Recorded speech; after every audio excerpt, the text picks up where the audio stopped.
My life's kinda been like a whirlwind tour of the world's kitchen, only with more passport stamps and less sanity. Name's Kira, fresh into the third decade of my ride on this rock, and I've made a living out of breathing in the spices and dishing out the experience through my vlog.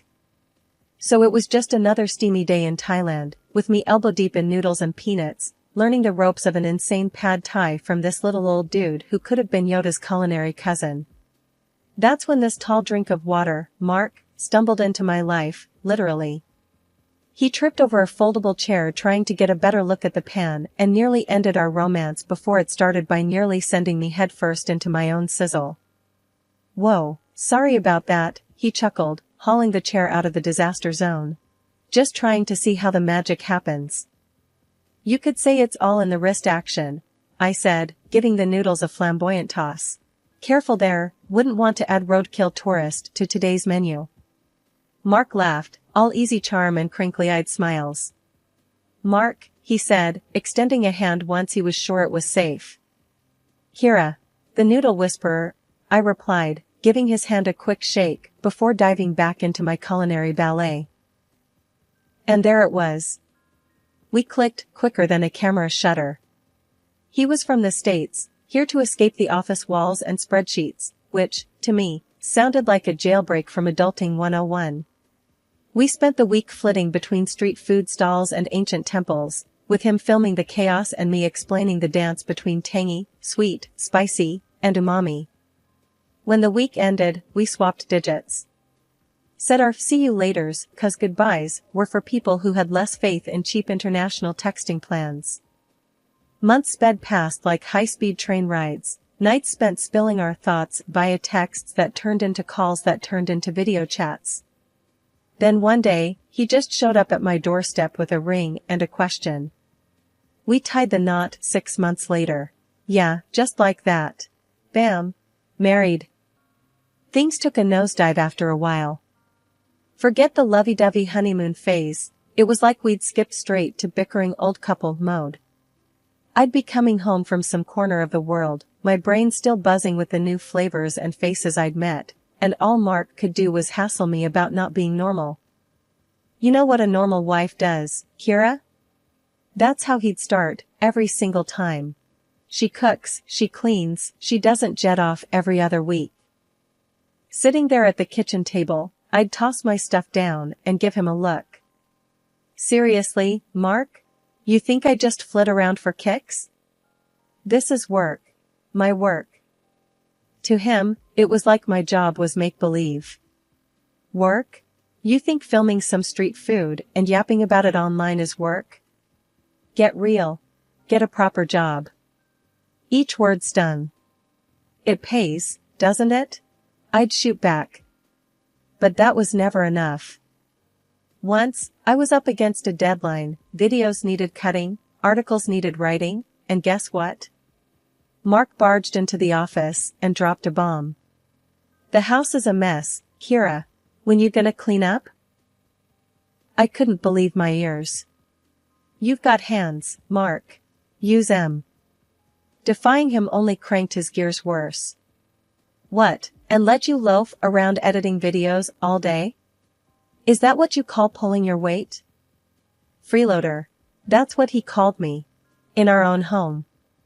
I'm out there busting my tail to bring home the bacon, I told him, standing my ground. And this freeloader you're talking to just paid off the last of your student loans with her hobby. But it was like talking to a brick wall. All he saw was a wife who wasn't fitting his mold, who wasn't, I don't know, June Cleaver or somebody. And the worst part? Instead of getting it through his thick skull that we were partners in this, he doubled down. Why don't you make something of yourself, huh? He'd sneer. Get a job with a desk, something steady. I am making something of myself. I shouted, slammed my laptop shut so hard I'm surprised it didn't break. You think it's not a real job because I'm not miserable like you? Normal was his favorite word. Bite to eat, 9 to 5, white picket fence, the whole boring shebang. Drove me nuts. But as for me, I wasn't about to let go of my passport or my dreams, no matter what he thought a wife should be. Beatrice, Mark's mom and my mother-in-law, was the kind of person whose idea of a surprise visit was her showing up in your living room ranting about something you did or didn't do. Living just a couple of streets away, she considered our house part of her daily walking route, which basically meant she'd drop by whenever she felt like it. So there I was one Tuesday, laptop open, trying to get some work done on my latest travel vlog. You could almost set your watch by Beatrice. Sure enough, like clockwork, the front door swings open, it's never locked for Beatrice, and there she was. Working on your little videos again, huh? Her voice dripped with disdain. She didn't even say hello. I sighed, trying not to look as interrupted as I felt. Hey, Beatrice. Yeah, gotta keep on top of it. She tossed her oversized purse onto the couch and made herself comfortable. You know, when I was your age, I was raising kids, keeping a spick-and-span house. Didn't have time for hobbies. Her words plucked at my already frayed nerves. It's not a hobby, Beatrice. This is my job. Beatrice snorted as she peered over her glasses, which she only wore to make a point. Call it what you want. When's the last time you cooked your husband a proper dinner? Or are you too busy working on these little trip films? I bristled. She knew how to hit where it hurt. Mark eats just fine. I don't hear him complaining. Oh, he complains, all right. Just not to you. She smirked and picked at a non-existent speck of dust on her trousers. I wanted to scream. Instead, I shut my laptop, a little too hard, and stood up. I'm right here, Beatrice. And I'm working. Bringing in money. Isn't that important too? She huffed, getting up. Well, if you won't listen to me, maybe you'll listen to the pastor. We're having dinner tonight, and he'll set you straight. I was dumbfounded. Dinner? Tonight? Beatrice, I have deadlines. Not anymore. You can put off your deadlines to save your marriage. I've seen the signs, Kira. It's now or never. Fuming, I barely managed to keep a civil tone. Fine. But this is our life, not just mine or Mark's. Don't you forget that. Beatrice smirked, triumphant. We'll see, she said, and plucked her purse up again. 6 o'clock. And wear something nice for a change. After the door clicked shut, the silence thudded in my ears like the after-ringing of a bell. So much for a quiet workday at home. Now I had to deal with a dinner ambush and a pastor mediating my marriage? Great, just great. Cooking had always been my kind of therapy, mixing flavors like I mixed colors on a canvas. But here came Beatrice, marching into my sanctuary like she owned the place, ready to burn it down with a single glance. That Thursday, I was in the zone, chopping vegetables for a stir-fry, another recipe I'd picked up from my travels. The door flew open and Beatrice waltzed in, all frowns and scowls. What's that smell? Was the greeting I got. No hello, as usual. I kept the irritation out of my voice, doing my best to stay polite. Stir-fry. It's a recipe from Thailand, I replied, hoping she'd just sit down and maybe, just maybe, keep her opinions to herself for once. But no dice. Can't you make anything normal? Real food? Beatrice scoffed, planting her hands on her hips. I could feel the anger bunched up at the base of my throat, but I swallowed it down, trying to preserve some peace. I just thought we'd try something new, I said. Mark poked at the food with a fork like he was testing if a piece of roadkill was ready to be scraped off the pavement. New? I've seen better-looking garbage. You tell her, Mark, Beatrice egged him on, her arms crossed over her chest. Yeah, Kira, stick to what you know, which isn't much, he chuckled. His mom laughed along, slapping him playfully on the arm. I felt my cheeks burning up. This was too much, even for me. But before I could come up with anything to say, Beatrice grabbed the skillet from the stove. Don't waste our time with this garbage, she hurled the contents of the skillet into the trash can. The room fell silent except for the hiss of leftover heat on the empty pan. I stood there, frozen, trying to wrap my head around the fact that the meal I had spent the last hour preparing was now mixed in with coffee grounds and eggshells. My effort to please, to do something different, felt foolish now. I looked at the trash, and I could feel every cruel word and snide remark they ever threw at me sticking to my skin. I couldn't even be mad anymore, it felt pointless. I started to clean up, my movements automatic. The kitchen felt colder now. I knew I should be angry, I should scream or cry or something to show them this wasn't okay. But instead, I just moved quietly, picking up the pieces of my failed attempt at dinner, at trying something, anything, to make this life I was living feel like it had a bit of me in it. The day had heated up more than the forecast said. It was Beatrice's birthday, and against my better judgment, I had gone and got her something special. Wrapped the gift myself, this mirror from Morocco, all hand-painted tiles and real craftsmanship. I thought she might appreciate something unique, something not from the department store clearance shelf. So what did you get her? Mark eyed me as he sprawled over the couch like some lazy cat. Something nice? I said, my hands tweaking the bow on the package, trying to smooth down my rising nerves. He chuckled. You're nice, and her nice ain't the same, Kira. We were in the dining room, this shrine to dark wood and silence, waiting for the queen herself to show up. I heard her before I saw her, that voice curdling the air. Mark, what's the hold-up? There's cake waiting. She swept in, her gaze fell on the gift, and she frowned. What's that? I handed over the package with a hopeful smile. Happy birthday, Beatrice. She looked at me like I was offering a dead rat. But she took it, shredded the paper, and held up the mirror. What in the world is this? I felt Mark's stare burning into my scalp. It's a mirror, handmade from Morocco. I thought it was beautiful, unique. Unique? She squawked, her face scrunching up. It's hideous. And before I could even blink, she slammed the thing onto the floor. Shattered glass skittered across the tiles like wicked ice. Mark didn't even flinch. Kira, what were you thinking? His voice was sharp enough to cut. I stared at the broken mirror, feeling something inside me splinter along with it. I'm sorry, I thought. She cut me off with a wave of her hand, turned to Mark. Tell your wife to stick to cash. Can't go wrong with money. I felt the shards of my patience giving away under my feet. I went to my purse, pulled out an envelope, last-minute insurance I knew I might need, and handed her 5 crisp $100 bills. Here, I said, trying to hide the trembling in my words. She snatched the cash hungrily. Well, that's more like it. Mark walked over, swept a piece of broken mirror with his shoe, looking at me like I was the mess he had to clean up. Next time, just ask me what to get her, he snapped. I dumped the shards into the bin, listening to them tinkle like a chandelier in a quake.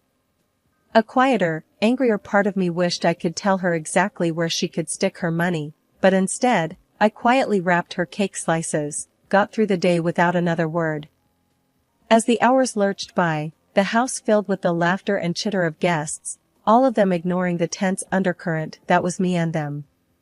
I handed out drinks, laughed when expected, and played the part of the devoted wife and daughter-in-law. That evening I sat on the edge of the bathtub, staring at my reflection in the smaller, unbroken mirror there. If only I could buy something to fix what was broken inside, I thought. The silent room seemed to agree, and for a long time, it was the most understanding company I had. The wheels of my suitcase dragged a rhythmic clunking over the joints in the sidewalk as I walked up to my front door. I'd just gotten back from Greece. I was there for a shoot, for weeks of filming and a slice of freedom that I didn't know I was starving for until I tasted it. My keys seemed to jangle extra loud as I fitted them into the lock and swung the door open. What hit me wasn't the smell of the house or the stack of unopened mail. It was Beatrice, planted in the middle of the living room, bags piled at her feet like she'd just claimed a spot on the subway. I'm moving in, she declared, her voice brooking no argument. I felt my exhaustion evaporate into a tight ball of anxiety in my chest. What? Why? She eyed me like I was being thick on purpose. Rent's killing me, and since you're never around, it makes sense. I'll take the guest room.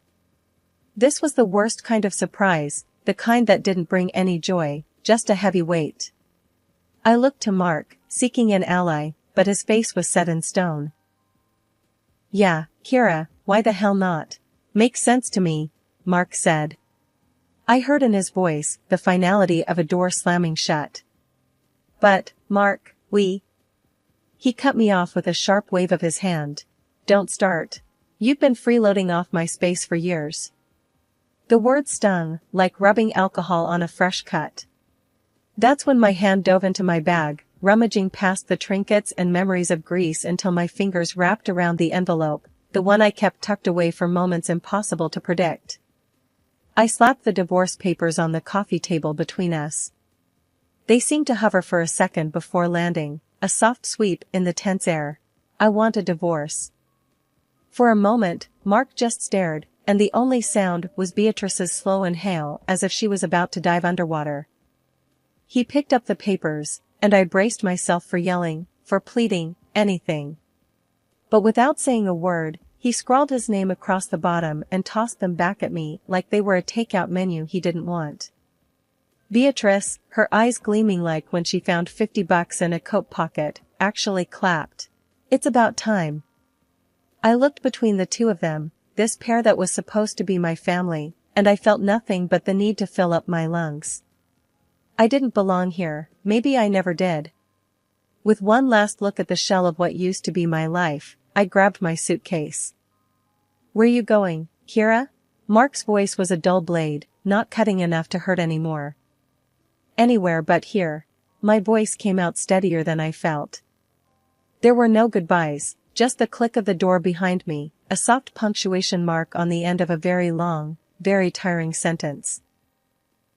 It's strange how life can do a 180 when you're least expecting it. A few months since the divorce and life settled into a new kind of normal. My apartment might have been smaller than the house, but it was mine. I was in the middle of a tea brewing ritual that had become my new little evening piece when there was a knock at the door. I opened the door, and there they were, Mark and Beatrice.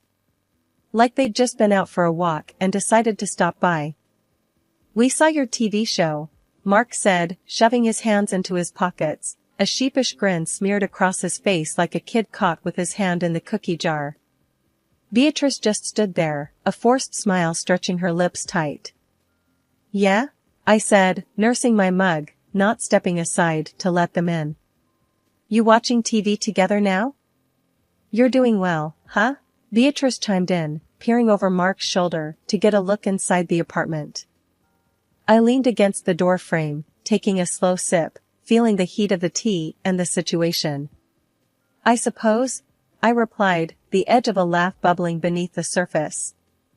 It wasn't just small talk they were after, I could smell it. These two never came without an agenda.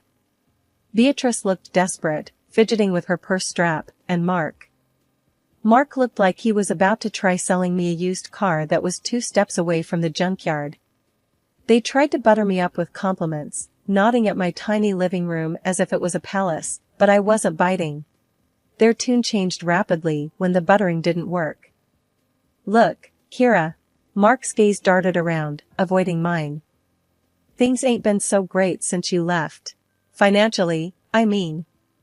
I raised an eyebrow. Is that right? And it's not just about money, Beatrice piped up. It's lonely. We miss you. I couldn't help it then, I laughed. It was dry and had the edge of years of bottled-up frustrations behind it. You miss me? Well, that's a neat trick.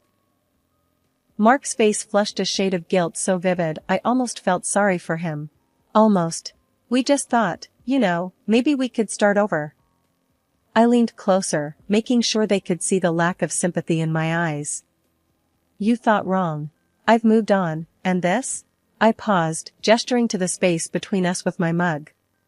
This is me being happy, without the drama, without the mess. You two were the best bad decision I ever walked away from.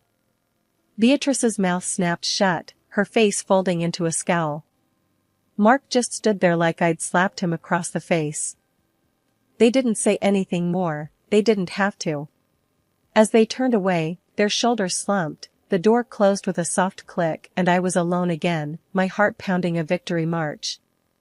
I turned, pressing my back against the door, sliding down till I was sitting with the mug held loosely in my grip, my laughter ringing out, clear and loud in the empty apartment. Turning the tables never felt so good. My life's totally flipped since the show took off. People can't seem to get enough of me eating my way through the most out-of-way places and bringing back killer recipes. I guess it's true what they say, everyone loves a good comeback story, and mine's being served up nice and spicy. As I sat scrolling through my socials, watching the follower count tick up like it's got somewhere to be, my doorbell rings. Who could that be? I haven't ordered takeout. Lo and behold, there they were again, Mark dragging his feet and Beatrice trying to straighten out her scowl like she's walking into church. Kira, you gotta listen. Mark gets down on his knees right in my hallway like he's about to propose again, which is funny in a sad sort of way. I'll do anything.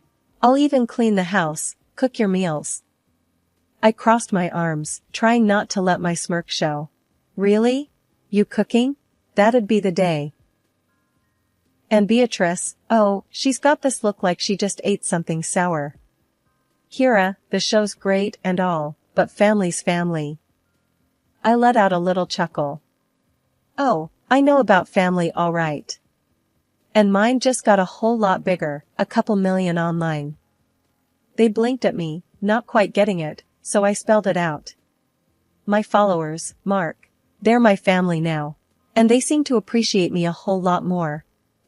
Beatrice piped up again, with her hands fidgeting like she's trying to pull words out of the air. Kira, we just didn't realize. I cut her off with a little wave of my hand. Save it. I've heard enough. Did I ever tell you about that mirror from Morocco, Beatrice, the one I gave you for your birthday? They both looked at me, puzzled, like two kids who can't remember if they fed the dog. You broke it, threw it on the floor, I reminded her. Beatrice's face fell. Oh, that old thing? I nodded, casual-like. Worth thousands, that old thing. But you wouldn't know value if it bit you in the butt. I swear, you could almost see the cogs turning in their heads as they put two and two together, finally understanding the score. Mark found his feet again, stammering, but we didn't know. Kira, please. I raised a hand to stop him. I've always had money, even when you thought I was down and out.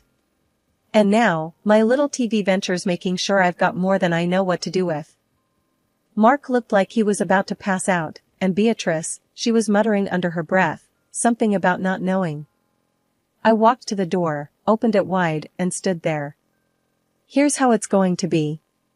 You two will turn around, walk out of my life, and never come back. I don't need your drama, I've got my own show for that. They didn't move, just stood there gobsmacked. So, I made it real simple for them. Out. Now. And don't bother me again. I got recipes to try and places to see, and none of them include you. Shutting the door behind them, I felt the weight of the world lift off my shoulders. I went back to my kitchen, to my little empire of spices and sauces, to the future I was cooking up one dish at a time. I wasn't really mad, just done. Done with their begging, done with their games, done with anything that didn't smell like success. Or my next big meal. It felt good. No, it felt great. I glanced at my phone again, another 100 followers since I last checked. Yeah, I think I'll be alright. No need to look back when the future's this flavorful,